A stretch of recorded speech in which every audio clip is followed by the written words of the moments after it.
Okay, let's run.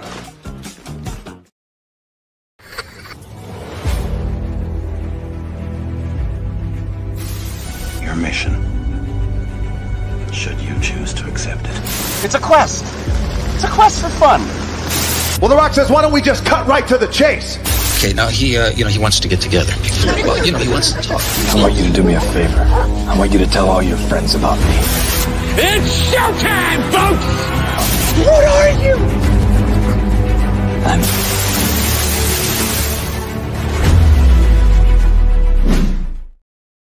Greetings, salutations, welcome to And I Quote, a weekly show where we introduce you to some of the best creators from all over the world, and we find out more about them by taking your questions. I'm your host, Ryan of And I Quote channel, and our guest on this week's episode is writer extraordinaire Kieran Ferrara is in the building. Hello, good sir. How are you? Pretty good. How are you? Doing well, sir. We're happy that you are here. We're also happy that you are here who may be watching and listening to this program right now, so treat yourself. Do not forget to like and share if you're watching us live or what is known as a replay. Thank you so much for doing so. If you have any questions for our guests of honor, let us know in those comments. Let us know in the chat. Be more than happy to take those as they come in, respectively. With all that being said, Kieran, what would you say were some of your favorite writers or authors growing up as a youngling? Let's see. H.P. Lovecraft, Poe, definitely. Robert Heinlein, Douglas Adams, Stephen King, Clive Barker. There you go. Good names there. Legendary names, I would venture to say. What would you say are some of your favorite TV series, past or present? Let's see. Past, present, definitely The Simpsons. And then there's also Batman, the animated series, X-Men, the animated series, Big Bang Theory, Family Guy, old Futurama, and Tales from the Crypt. Wow. I remember watching episodes of that late at night and probably watching it at an early age when I shouldn't have, and it scared the living crap out of me. So, yeah, that Crypt Keeper, man, phew. Yeah. Great animatronics, great, what do you call it, voice acting, right? It was very good voice acting for the time, but, man, there's the reason they call it Tales from the Crypt because it's creepy as hell. But that's just my 2 cents. But it does have its fair share of fans out there. Let's not kid ourselves. But very good choices. Very good choices. Loved growing up Batman and X-Men. Oh my God, that was my introduction to those characters, including Spider-Man with Spider-Man the Animated Series of '94. Oh yeah, definitely. Fox Kids. So that born in the '80s, raised in the '90s. That's how I am. And yeah, Fox Kids was a great network, man. I mean, they had it all. They had all 31 flavors every single day of the week, twice on Saturday. So no shame. Nothing wrong with that. On the a different side of the coin, though, what would you say are some of your favorite movies, past or present? I actually have like an ever-changing list, but like my top 5 kind of stay the same for the most part. I would say it's The Crow original, Nightmare on Elm Street original, Batman 1989, Nosferatu original, and Bride of Frankenstein. That is a great top 5. That's a very eclectic taste in movies there. I like it. I totally dig it. I mean, I've watched Batman 89 probably 6 billion times. And I'm not ashamed to say it because it's so quotable, so iconic. Soundtrack is great. And the moment he crashes through that roof and saves Vicky Vale and gets away from the Joker, where does he get those wonderful toys? I mean, I lose my mind every time, every single time. And then when the Batmobile appears, with that cue to the music, by Danny Elfman. I mean, come on, man. How I mean, that is a fist, what do they call it? A fist pump moment in cinema if I ever heard or saw one. You know what I mean? It's just I agree. And it's funny too because like I like the Nolan movies. I do. But if you think about it, they're more crime movies than actually superhero movies. Burton's Batman's was superhero. And Nolan's more crime. So good, but like a different flavor. Yeah. No, definitely different flavors, different takes on the character, different iterations of the character, we would venture to say. So yeah, it definitely makes complete sense. 2 different kinds of flavors there, but they're all really good films in their own way. So we'll definitely give Chris Nolan and some other filmmakers out there credit where credit is due. Old school Tim Burton, I'll take that any day of the week. New school, not so much. Tim Burton, I'm really not digging what he's doing. But the original stuff that he did, whether it's Pee-wee's Big Adventure, or the Batman movies, the Beetlejuice at the time, all that stuff. Yeah. Like, all that original stuff is just so much fun. I mean, I went back a couple months ago and I watched Pee-wee's Big Adventure. I thought, you know what? For a young filmmaker who was cutting his teeth making this movie, and Pee Wee Herman at the height of his fame, what a combination those two were between Tim Burton and Paul Rubens. Yeah, no, that came out pretty well done. Like, it's amazing. The images and then how everything came together, it's pretty amazing. Really and then is. also for the fact that Tim Burton also got a start in Disney on The Fox and the Hound, too.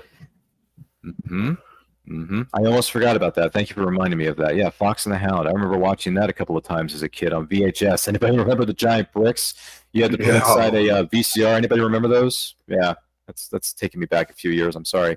But nostalgia never hurt anybody. That is for sure. And that's all great picks, all great stuff. There's no doubt about it. When did you specifically start writing? Let's say around when I was a kid, like maybe 4th or 5th grade, I started writing. Then I got out of it as school went on, and I just recently sort of picked it back up seriously again a couple years ago.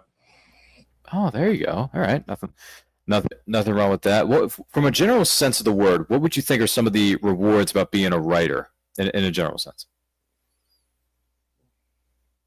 The fact that I can create my own stories and I just tell a story. Because within telling a story, it doesn't matter what story it is, whether it's true or fiction, you're able to either influence events or even just get people to get away from life for even just a second. There you go. Escapism, in a way. Yeah. Yeah.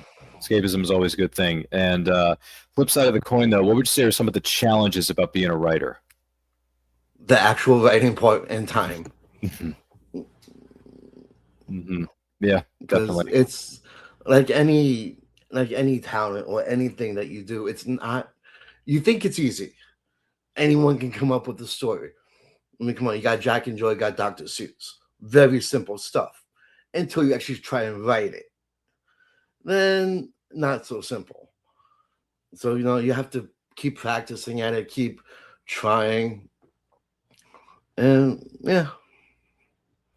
Yep, just keep on trying. Keep getting back up and keep on going. Sorry about that. A little bit of a thrown-in technical mishap. So we do have a question here in the chat. Zechariah has a question. He says, "What helps you stay disciplined and on task in today's age of social media and dopamine-centered life?"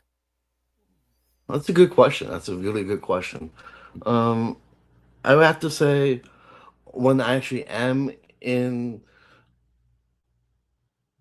the throes of writing, like when I'm actually focused, I have what I want in my head. Like, I don't outline anything. I have the story and everything in my head. So I just write whenever I get a chance. And when I do that, I also find that music helps me focus.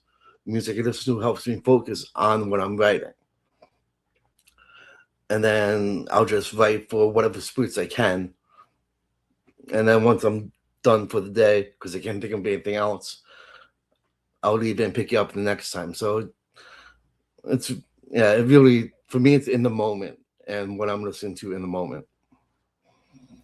Understandably so. Yeah, and I agree with you. When I'm writing certain stories, depending on what genre it is, of course, I tend to listen to music that's similar to that genre. So if I'm doing a globe-trotting adventure story, I try to listen to music that's from different countries like Egypt or, Spain, or just, stuff like that, just to get you in the mood of that adventure type setting. But that's only, like I said, it depends on the genre, it depends on what kind of story you're piecing together, or what you're outlining for your story. I've written Westerns, I've written an adventure story, I've written a few other things here and there, but just depends on what genre it is. And then I go with certain music. And also I go to my friends who have been writing for a while. I say, hey, when you're writing, what kind of music do you recommend I listen to if I'm writing this in this genre over here? And they'll give me some tips. They'll give me some tips, and it's always good to have that community and that support system. You know what I mean? It's all good things, right? It is. It really is. Mm-hmm. Yeah, totally, and absolutely. So, are there any pieces of advice you would offer to aspiring writers out there? Right. Keep writing. Don't listen to anyone says that no, you can't do this. Screw that, you can do this. You really want to do this? Go for it. And also, people will tell you there are rules of writing, especially if you take creative writing classes. That there are rules that don't use cliches, don't start with the weather. It's honestly do whatever you want, but if you're going to do it, if you're going to use cliches, do it in a way that makes sense for the story or turns it on its head. And because rules, they're just how that writer does their own thing. It might work for you, it might not. For me, the worst rule I can think of that anyone's ever told me, write what you know. I know crap. I know useless knowledge, pop culture, and stuff I grew up with. And I find that interesting to me and some of my friends. I don't think you're interested in it as a reader, so why would I write about that? Write what you're interested in. There you go. Write what you would want to read.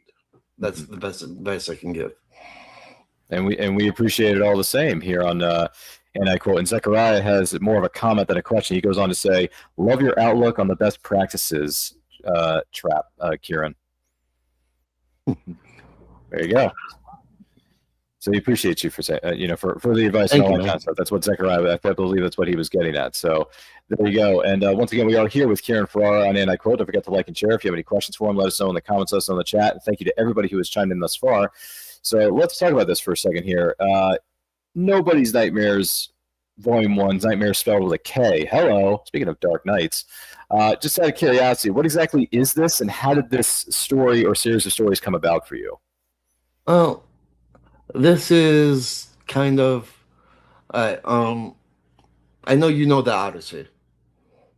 I don't know. Did you see the movie yet, or? Well, unfortunately, I haven't seen Chris Nolan's iteration of the Odyssey yet. No, but I've seen the. I mean, I know seeing the trailer doesn't count for anything. But I know a bit of the Odyssey. I know how it kind of goes, more or less. I mean, I never read the original source material. Sorry, but yeah, I know bits and pieces. If that makes any sense.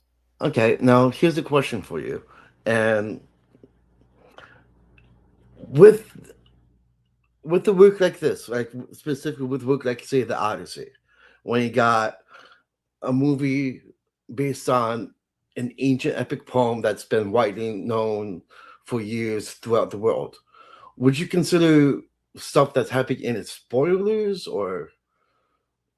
No. I mean, the story's been out for many, many years, right? The Iliad, the Odyssey, the Odyssey itself. The movie's been out for a little while now. So, well, a little while, yes. But yeah, no. If just to give everyone a context here, if you want to avoid spoilers for Chris Nolan's film, The Odyssey, cover thy ears or skip to the next part of this video. But no, we don't mind spoilers. Go ahead.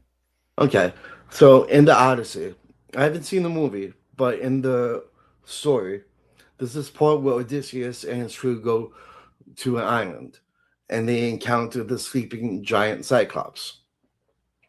They see he has all this treasure. They want to take the treasure, but if they wake him up, he will kill them and eat them. So they devise some way of getting all this stuff, and when he finally wakes up, they stab him in the eye and say that nobody or no one, depending on the version that you read, stabbed him. So that when he goes out and everyone asks what happened, he says, nobody stabbed me. And no one does anything about it because no one stabbed him. He's just blinded. No one stabbed him. Nobody stabbed him. So that's the basic idea behind the volume, in which I take that character, I believe it was Polyponetius or something like that. His name was the Cyclops, but I renamed him Phil. And I just say just to take that idea as an inspiration and go my own way with it.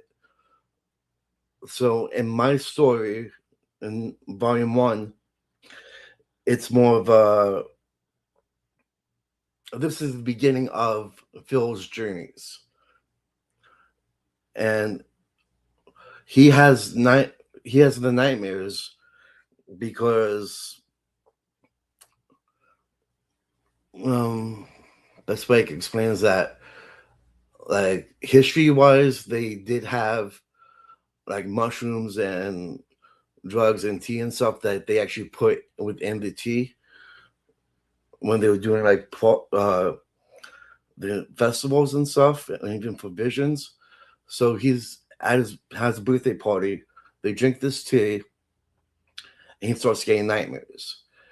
And each nightmare, which is in this story, in this book, is 3 science fiction nightmares, kind of comments on something that's going on in his life. And the structure is Phil's story, nightmares, and then back to Phil's story. Okay, all right, interesting, fascinating stuff, as one might say. And congratulations on this book. Congratulations on the stories coming out of it, and all that jazz. Wish you the best of luck with it moving forward. Have you had a chance to attend any book signings or book-related events, whether you're there as the vendor or attendee? And if so, what has your experience been like? I've actually I've done a few events as a vendor. Did the Central New Jersey Book Festival about 2 years ago. It was the first one, and it went pretty good. I was there promoting copies and selling copies of an anthology that I co-edited called No Happy Endings. It's Grimdark Anthology with no happy endings. And previously, before that, I was at a couple shows vending, helping out my sister with her business, which is called Uniquely Morbid. And she does art created with owl pellets, like baby dragons created out of owl pellets. So when she did a couple shows a couple years ago, I helped her out with that and got some experience with that I then channeled with going to the book fairs. And other than that, I've been at a couple local comic book shows as an attendee, and I've always had fun going to them and seeing what books I can get and meeting the people.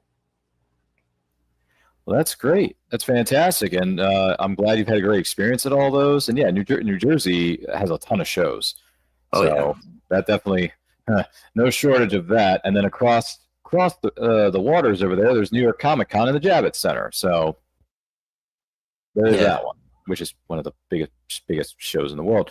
But no, that's fantastic. Now, is there an author who is living or dead you would love to have a conversation with, and why? Actually, I would like to be there for a conversation between H.P. Lovecraft, Edgar Allan Poe, Sir Arthur Conan Doyle, and Stephen King. I would like to be part of it, but I also like to be just listening to it, just to see how each of them would think of each other's work if they've read it, if they ever had a chance to read it, and just hear them discuss writing or stories or anything in general. Okay, now that is a round table, right? That's like Knights of the Round Table discussion. That I would like to hear. I would like to listen in on that too, man. That sounds really good. And I got the complete works of Sherlock Holmes by Sir Arthur Conan Doyle on my shelf here. That's always been a favorite of mine. Yeah, it's a hardcover edition. I got it as a gift from a friend of mine, or former friend of mine. We had a bit of a falling out, unfortunately, but it was at Barnes and Noble. So it was one of those, classics, like remastered with like a different kind of cover version of it. You know what I mean? Yeah. So it's really cool, and the artwork on it is fantastic. So unfortunately, it's still on my TBR. I haven't read it as of yet. See, this is the funny thing. I feel like I've gotten really good at being what is known as a book dragon. I'm really good at getting books, right? But it's another to actually read these gosh darn things, because they've been sitting on my TBR shelf for who knows how long. I feel like the TBRs get about 6 miles deep. And then my friend said this to me a week ago. She says to me, if you keep this up, you might as well just call yourself a book dragon. I said, what is that exactly? And then she explained to me what it was, and I thought, that makes sense. I think I am a book dragon. Yeah, but that's not a bad thing. That's not a crime against humanity. I was just looking this up on social media. It says, but it's not hoarding if it's good. If it's books, book dragon on one of the signs I saw on social media. So I remember seeing on social media too a video and this is true of me, by the way. Sure. A video where, like, you go to the bookstore with your wife or your boyfriend, whatever, and they say you can get one book. You come back with the second, like 5 books. Yeah. And they say one book. I said, it is one book. It's a whole series. That's one book. There you go. And it's like, yep, that's me. Exactly. That's another way to get around stuff. For sure.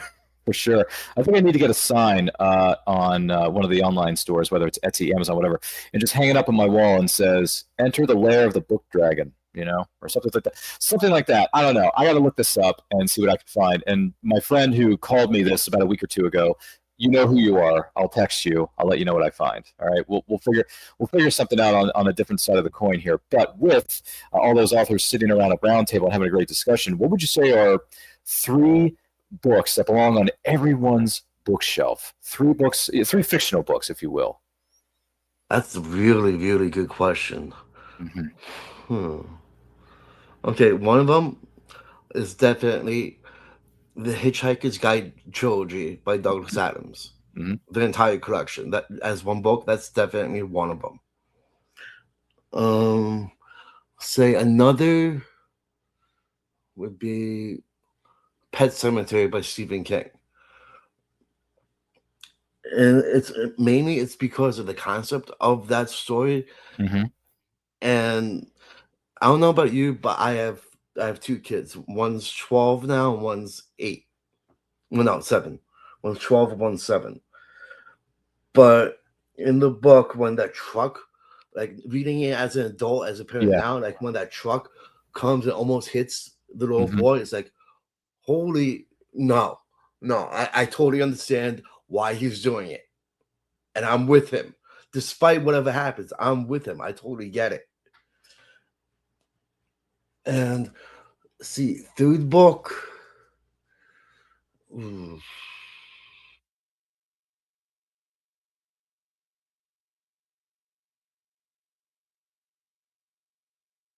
I'm going to have to say the what is that one called? Any book by Raymond Chandler. Oh, okay. Raymond Chandler. Yeah, that's. I'm trying to think. What is Raymond Chandler? Philip Marlowe. Yeah. Oh, Philip Marlowe. Yeah. I was sorry. I was just trying to figure out some of the more popular. Let me see. The Long Goodbye, Farewell, My Lovely, The Lady in the Lake, The Little Sister, The High Window, The Big Sleep. There it is. Any one of them. That's what I was thinking of. That's it. The Big Sleep. The Big Sleep. Yep. That's a good one. I like that one. Didn't I see? I'm trying to think. Wasn't that translated into a film adaptation with Humphrey Bogart? Wasn't he in that? Yeah, I believe Raymond Chandler actually did write the screenplay to that version. And even he was confused because of all the Hayes office and stuff made everything confusing. Trying to figure out who did what. It was a Bogart. But anyway, yeah, no, that's great names, by the way. Great names. Yeah, and Raymond Chandler, I was racking my brain. I'm like, wait a minute. But no, all great picks. Those belong on a lot of people's shelves, so I can get with that. For sure. I can totally get with that.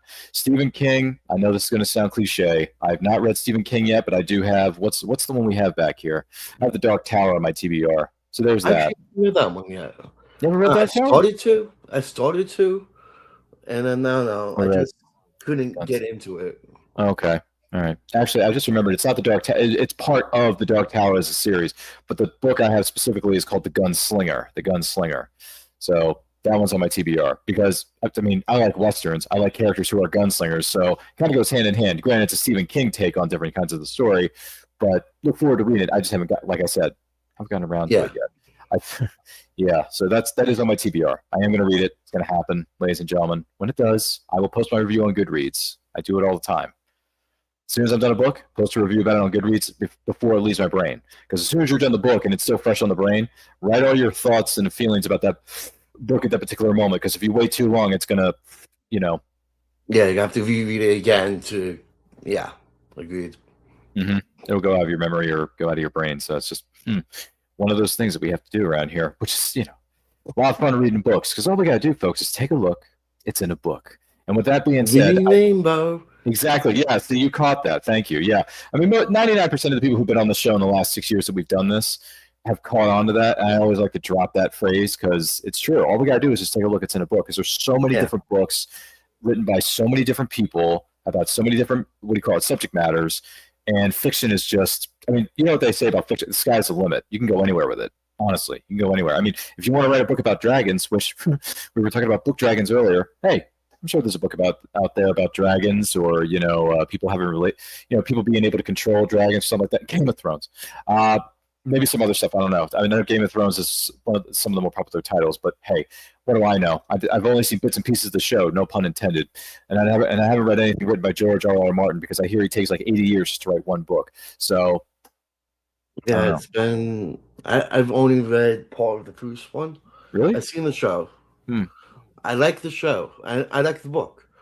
And I'm one of those people who, when they make an adaptation of a book, even though the book is better 99% of the time, I'm one of those people who can also, okay, this is a different medium. I can separate the fact that you can only do something for one medium that you can't do in another.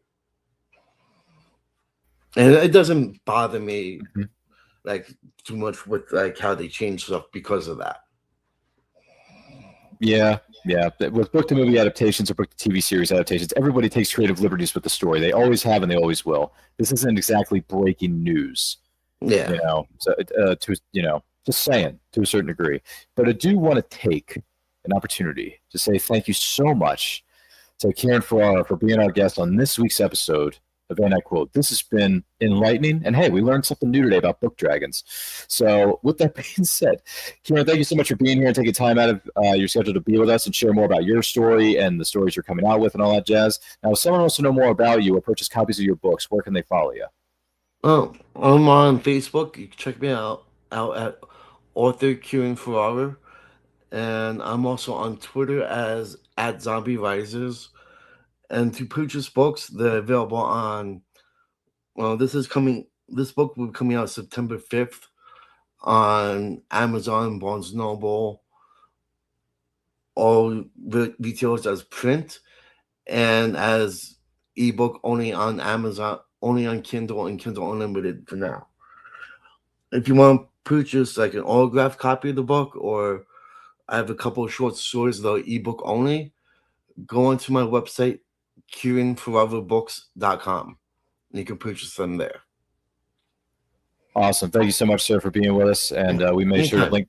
Oh, yeah. Thank you for being here. And we linked all those things down in the description of this video down below. So make sure you who may be watching and listening to this right now are going to check those out. Kieran Ferrara, thank you so much for being with us. We will talk to you again here soon. My name is Ryan. You can follow me across all forms of social media simply at. What am I pointing to? Where is it? And I Quote channel. Where is it? Right below this. Yeah, pointing there.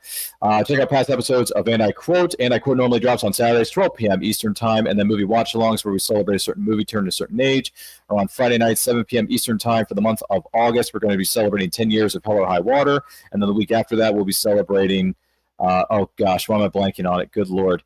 But 25 years of The Mummy Returns. Yeah, that's right. The Mummy Returns of Brendan Fraser, Rachel Weisz. That one. Yes, it's true. And then we're also going to be celebrating the 50th anniversary of The Outlaw Josie Wales starring Clint Eastwood. So check all those out. All the links are out on our social medias. Make sure you check that, all that jazz. Help us reach 1,000 followers on our Instagram page. Once we do, we'll have a great big giveaway that you, the person who's watching or listening to this program right now, are going to be eligible to win. Check out my short story. It's called Wolf of the West. It is part of the Western Anthology known as Western Tales Volume 1, published by our very good friends over there at Veritas Entertainment. And also, the seasons are changing, so you can go to our Redbubble store linked in the description below or in our social media bios where we have shirts, hoodies, stickers you can add to your water bottles, coffee mugs, stationery, notebooks, all kinds of great things on sale right now in our Redbubble store. So treat yourself. And do not forget to like, comment, share, subscribe, ring the bell to be notified when the videos go up or they go live. Remember, life is better when supporting indie creators from all over the world. Take a look.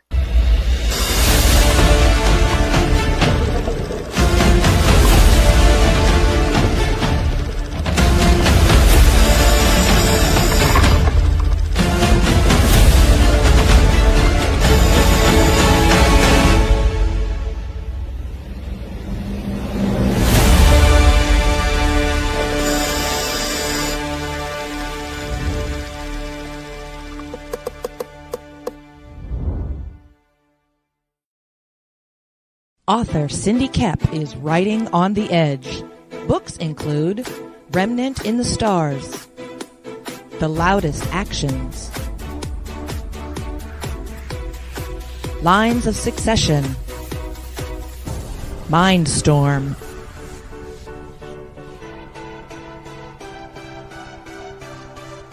Condemned Courier, the Yerushalayim series, and Animal Eye. Find author Cindy Kep at CKOEPP.com today. Good morning! Oh, and in case I don't see you, good afternoon, good evening, and good night.